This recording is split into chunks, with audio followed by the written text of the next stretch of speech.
रहीमन देखी बड़ेन को, लगू न दीजिए डारी, जहाँ काम आवे सुई, कहा करे तलवारी। रहीम जी ने भी क्या दोहे लिखे हैं। बड़े को देखकर हमें छोटों को कभी इग्नोर नहीं करना चाहिए।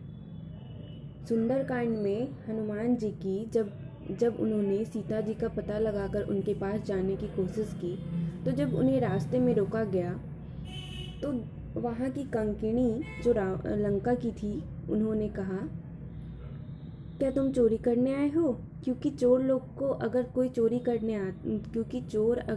करने आता है तो मैं उसे पहले ही खा जाती हूँ। तो पता है हनुमान जी ने क्या किया? सबसे पहले उन्होंने अपनी शक्ति बढ़ाई, अपनी साइज बढ़ाई, लेकिन जिस तरह वो साइज बढ़ाते गए उस तरह वो कंकिणी भी अपने मुंह की साइज बढ़ाते गई। हुआ यूँ कि जब वो एक साइज अपने मुंह का बढ़ाती हैं तब वो डबल हो जाते हैं हनुमान जी। ऐसे ही करते करते करते करते उन्होंने 1200 किलोमीटर से भी पार की साइज बना ली। तब हनुमान जी सोचे कि ये तो साइज बढ़ाते ही जा रही हैं, तो इससे क्योंकि ये ब्रह्मांड की साइज भी तो कोई है ना। तो उन्होंने सोचा कि जब ये साइज बढ़ाती जा रही है तो क्या गारंटी है कि आगे मैं बढ़ाते जाऊं और ये भी बढ़ाते जाए, तो फिर तो कभी स्टॉप ही नहीं होगा। तब उन्होंने क्या किया, अपने साइज को छोटे में कन्वर्ट किया। वो इतना छोटा साइज का बने कि जब वो मुंह खोली थी तो वो उनके पेट के अंदर गया।